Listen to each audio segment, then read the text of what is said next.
Ease of living और ease of doing business को बढ़ावा देने के लिए उत्तराखंड सरकार ने उत्तराखंड जन विश्वास अध्यादेश 2025 प्रख्यापित किया है। बता दें, इस निर्णय के तहत छोटे विभागीय अपराधों और तकनीकी खामियों के लिए अब कारावास की सजा को समाप्त कर दिया गया है और उसकी जगह अर्थदंड यानी जुर्माने का प्रावधान किया गया है। बता दें, नियोजन विभाग ने कुल 52 अधिनियम चिन्हित किए हैं, जिनमें से पहले चरण में 7 कानूनों में यह बदलाव किया गया है, जिसके तहत जुर्माने की राशि में वृद्धि की गई है और इनमें हर 3 साल में 10% की बढ़ोतरी का प्रावधान भी है। इसका मुख्य उद्देश्य छोटे अपराधों के लिए कारावास की जगह सिर्फ अर्थदंड देना है। नियोजन एक्ट आज हमने मंत्रिमंडल से मंजूरी मिल गई है। ये एक्ट बेसिकली है क्या और काम किस तरह से करेगा? देखिए, कई सारे हमारे कानून में छोटे छोटे अपराधों के लिए कारावास की सज़ा है। भारत सरकार का जो डी रेगुलेशन एजेंडा है, उसके तहत डी क्रिमिनलाइजेशन ऑफ एक्ट, ये भी एक एजेंडा है। डी क्रिमिनलाइजेशन ऑफ एक्ट का मतलब हम छोटे अपराधों को कारावास का सज़ा ना दिया जाए। फॉर एग्जांपल के लिए मैं बताऊं तो लेबर डिपार्टमेंट में अगर किसी को मंथली कुछ रिपोर्ट्स सबमिट करनी है, लेबर डिपार्टमेंट को सबमिट करने में डिले भी हो गया तो उसके लिए भी 30 दिन का जेल का प्रोविजन था। तो एक तो ये है कि बिजनेसमैन को छोटे बातों के लिए हरास ना किया जाए, ये एक मकसद था। दूसरा, जो कारावास की सज़ा है वो संगीन अपराधों के लिए है, छोटे छोटे अपराधों के लिए नहीं है। उसके बजाय अर्थदंड लगाया जाए। भले ही अर्थदंड की क्वांटम को आप इंक्रीज कर लें, मॉनेटरी पेनाल्टी को आप लगाइए अगर कोई डिफ़ॉल्टर है तो, लेकिन कारावास ना किया जाए, ये उसका मकसद था। और भारत सरकार ने भी अपना जन विश्वास एक्ट लेके आए हैं पार्लियामेंट में। जन विश्वास एक्ट में एक, चूँकि अलग अलग डिपार्टमेंट भी इसको डीक्रिमिनलाइजेशन का एजेंडा कर सकते हैं, पहले लेबर डिपार्टमेंट ने किया था, ऐसे और कुछ डिपार्टमेंट ने भी किया है, लेकिन इसमें टाइम ज़्यादा लगेगा। तो भारत सरकार ने ये सजेशन दिया था कि हर स्टेट अपना एक जन विश्वास एक्ट ले आए जिसमें एक डिपार्टमेंट नोडल डिपार्टमेंट होगा और बाकी डिपार्टमेंट के कंसल्टेशन के साथ ये जो डीक्रिमिनलाइजेशन जो करना है उसको एनेक्शर में लगाया जाए। तो उसके तहत हमने 52 एक्ट्स को आइडेंटिफाई किया था जिसमें अभी भी डीक्रिमिनलाइजेशन होना चाहिए और होने की गुंजाइश है। उसके तहत आज हमने 7 एक्ट को जो है एनेक्शर्स में लेके आए हैं और समय समय पर इसको बढ़ाते रहेंगे। जैसे जैसे हम बाकी डिपार्टमेंट के साथ हमारी इंटरेक्शन होगी, हमने डिसाइड कर लिया कि हाँ इसको इस तरीके से चेंज करना है, तो समय समय पर इसकी हम अमेंडमेंट्स लेके आएंगे। तो इसमें बेनिफिट इसको मिलेगा क्या? जो बड़े वर्ग लोग उनको मिलेगा, फिर जो गरीब तबके के लोग उनको भी इसका फ़ायदा मिलेगा? देखिए, इसमें बेनिफिट नाम का कोई चीज़ नहीं है। बेनिफिट तो है वो एक्ट के ऊपर डिपेंड करता है। जैसे झुग्गी झोपड़ी वाला अधिनियम है, वहाँ पर गरीब लोगों को फ़ायदा मिलेगा।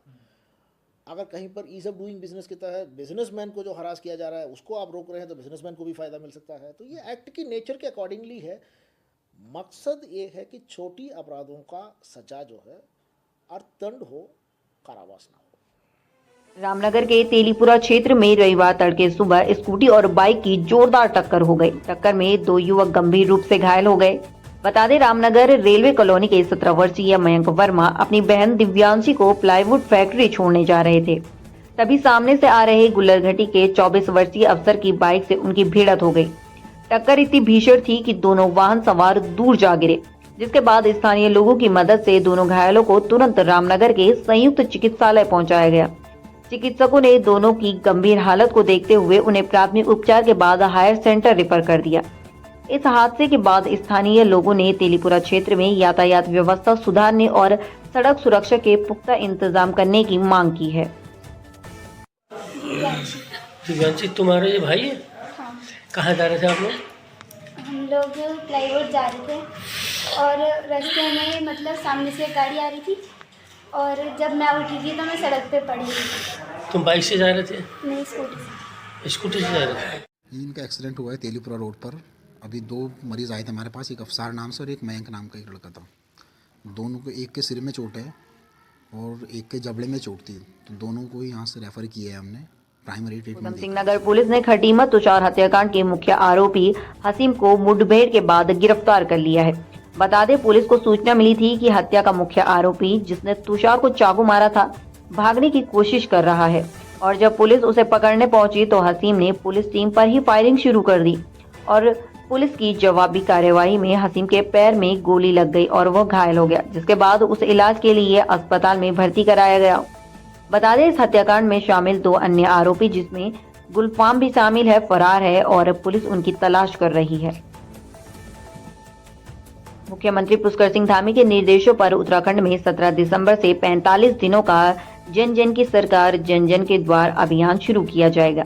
बता दें, इस अभियान का उद्देश्य न्याय पंचायतों और ग्राम पंचायतों में विशेष कैंप लगाकर आम जनता को राजस्व, कृषि, समाज कल्याण सहित 23 विभागों की सरकारी योजनाओं का लाभ सीधे उनके घर के पास पहुंचाना है। वहीं कैबिनेट मंत्री गणेश जोशी ने इस पहल की सराहना करते हुए कहा कि भाजपा सरकार जनता के बीच जाकर उनकी समस्याओं को सुनकर समाधान करने के सिद्धांत पर काम कर रही है।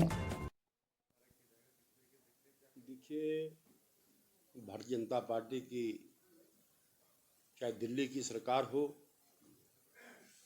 चाहे प्रदेश की सरकार हो, जनता की सरकार जनता के द्वार इस नारे को लेकर काम करती है।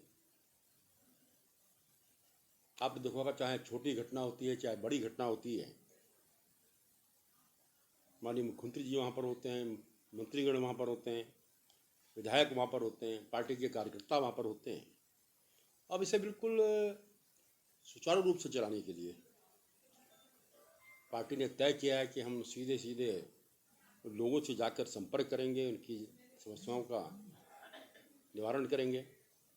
इसके लिए मैं माननीय मुख्यमंत्री जी को, माननीय प्रदेश अध्यक्ष जी को बधाई देता हूँ, शुभकामनाएं देता हूँ, क्योंकि आज अगर भारतीय जनता पार्टी की लगातार 2 बार से सरकार है,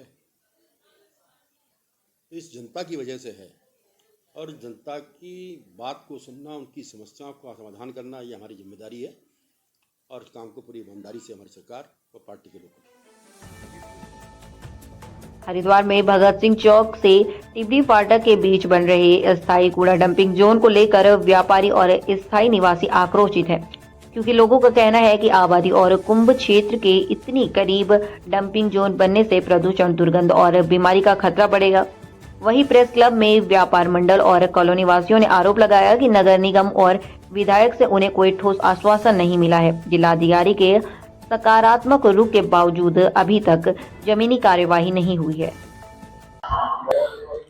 भगत सिंह चौक से लेके टिबड़ी फाटक के बीच में बाईं तरफ कूड़े का जोन बना हुआ है, जो कि कुंभ या अर्ध कुंभ से पहले पड़ता है। कुंभ या अर्ध कुंभ आने के बाद वहां से हटा दिया जाता है। वर्तमान में वहां रुका हुआ है। उस संदर्भ में संज्ञान में आया कि वहां पर डंपिंग जोन बना रहे कूड़े का। इस संदर्भ में हम सभी व्यापार मंडल वाले मदन कौशिक जी के पास गए, नगर विधायक जी के पास, उन्हें दिया गया। उसके बाद में हम लोग MNA महोदय के पास गए, उन्होंने भी कोई हमें पॉजिटिव संकेत नहीं दिया। उनका कथन था वहीं कूड़ा पड़ेगा, डंपिंग जोन वहीं पर रहेगा, दीवारें उठवा दी जाएंगी।